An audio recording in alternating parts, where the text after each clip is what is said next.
Quando ele estava preso em Jerusalém, o próprio Deus aparece para ele em Atos 23:11 e diz assim: coragem, Paulo! Assim como você deu testemunho aqui em Jerusalém, eu quero que você dê testemunho também em Roma. Ou seja, Paulo queria estar em Roma, Deus o queria em Roma, e quando ele viajou para Roma, ele enfrenta o quê? Um naufrágio. Esse é um ponto muito curioso, Vilela, que às vezes, nesse mundo triunfalista, de um evangelho de prosperidade, de riqueza, as pessoas são levadas a acreditar que se você é crente, se você crê em Deus, nada de ruim vai acontecer com você. Dali ele chega em Jerusalém, ele é preso, ele completa a viagem dele. Acontece alguma coisa nessa viagem de barco? Acontece. Primeiro, ele quando está saindo de Éfeso, ele para no porto de Mileto, que não me aparece aí por perto, mas está perto de Éfeso, Mileto. Ele chama os líderes da igreja de Éfeso e diz assim para eles: olha, o que o Espírito Santo me assegura, o que eu vou encontrar pela frente são cadeias e tribulação. Mas em nada considero a vida preciosa para mim mesmo, contanto que eu complete minha carreira e o ministério que eu recebi do Senhor Jesus para testemunhar o evangelho da graça de Deus. Então ele sabe que ele está levando uma oferta e não está esperando um culto de ações de graça. Ele está esperando a prisão. Ele está esperando tribulação. Olha o paradoxo do negócio. Quando ele desembarca lá em Cesareia Marítima, você sabe que fica em Israel. Estive lá. A região do Porto. Lá tem um profeta, o mesmo profeta que profetizou a fome no governo de Cláudio, Ágabo. Pega um cinto, prende o Paulo com o cinto dele e diz: é isso que vai acontecer com você em Jerusalém.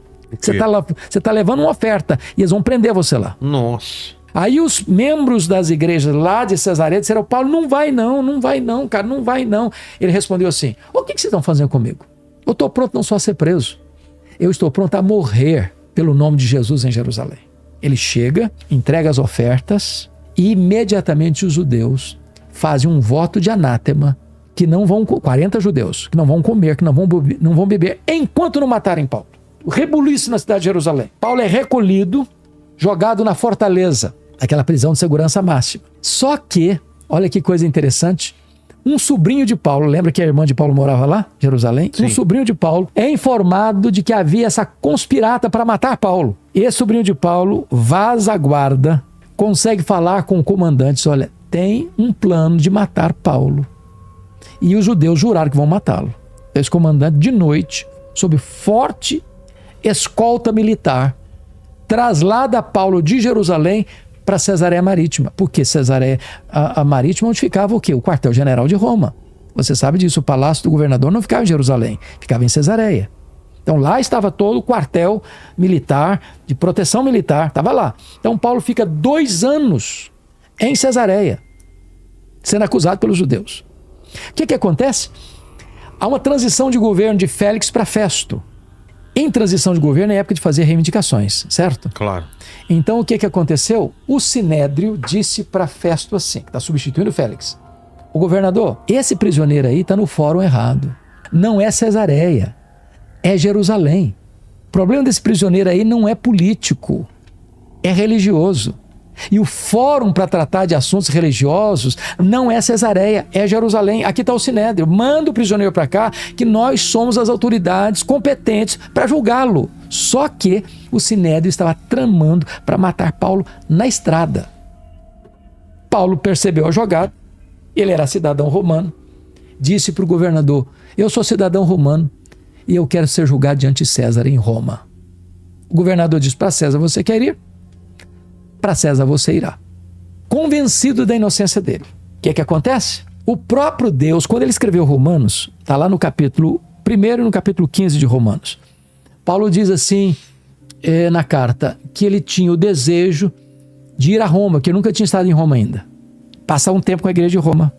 E ser enviado pela igreja de Roma à Espanha. Só que, quando ele estava preso em Jerusalém, o próprio Deus aparece para ele em Atos 23:11 e diz assim: coragem, Paulo! Assim como você deu testemunho aqui em Jerusalém, eu quero que você dê testemunho também em Roma. Ou seja, Paulo queria estar em Roma, Deus o queria em Roma, e quando ele viajou para Roma, ele enfrenta o quê? Um naufrágio. Ué? Você entende isso? Por quê? Porque esse é um ponto curioso. não estavam tentando impedir ele de ir para Roma. Esse é um ponto muito curioso, Vilela, que às vezes, nesse mundo triunfalista, de um evangelho às vezes de prosperidade, de riqueza, de sucesso, as pessoas são levadas a acreditar que se você é crente, se você crê em Deus, se você tem fé, nada de ruim vai acontecer com você. Você está blindado. Você está numa estufa. Isso não é verdade. Isso não é verdade. Então, primeiro que aquele barco singrou as águas do Mediterrâneo na contramão da vontade de Paulo. Paulo alertou, falou, olha, não é prudente viajar no período do inverno, rigoroso, porque os navios não eram tão seguros. O comandante do navio não escutou Paulo. Saíram, parecia que estava tudo bem, daqui a pouco um tufão joga o navio para lá, para cá, 14 dias sem saber se era dia ou noite. Tinha 276 pessoas dentro do navio. O pânico tomou conta de todo mundo. Na hora do maior desespero, um anjo de Deus apareceu para Paulo no navio e disse, coragem, Paulo, ninguém vai morrer. Tem bom ânimo. Eu entreguei todo esse povo aí na sua mão.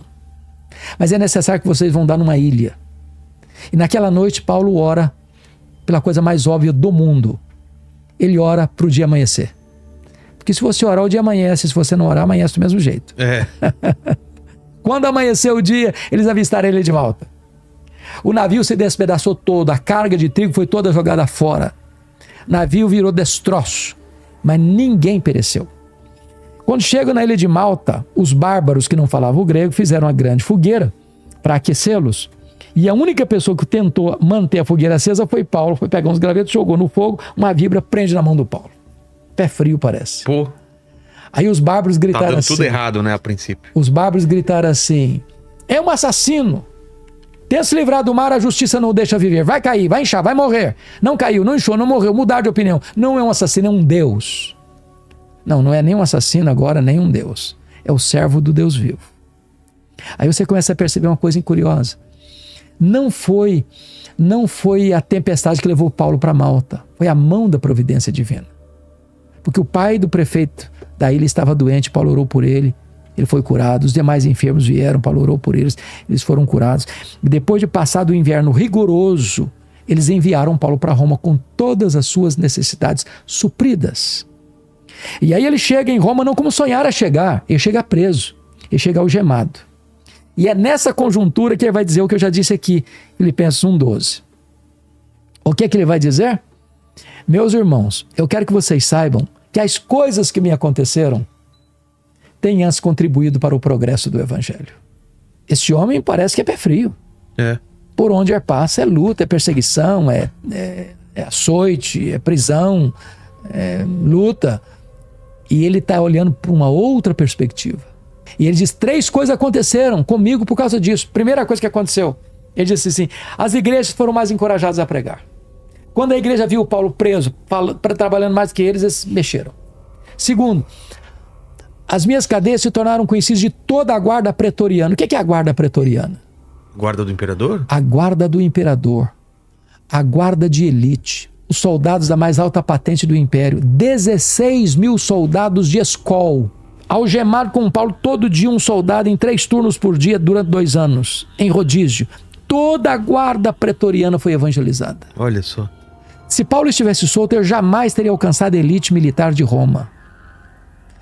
Nero era o imperador. Nero não sabia, mas era como se ele fosse o presidente das missões estrangeiras da igreja, porque colocou lá dentro do palácio o maior evangelista da igreja e diante dele o seu auditório. E como foi esse encontro? Este encontro? Dos soldados com ele?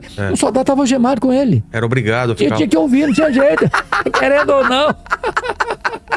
Querendo ou não. Ouvindo não vai ficar quieto, não. Você vai ouvir agora. Você vai ouvir agora. Mas o melhor ficou ainda. Ele estava preso. O que ele está preso? Não pode viajar, não pode visitar as igrejas. Então o que ele fez? Escreveu cartas. Quais cartas? Efésios, Filipenses, Colossenses, Filemon. As cartas da primeira prisão. Se Paulo estivesse solto, talvez nós não teríamos essas joias na nossa Bíblia. Quando você pensa que a sua vida está de ponta cabeça, Deus está escrevendo os capítulos mais importantes da sua história. Nós aprendemos isso com Paulo. Que bonito isso.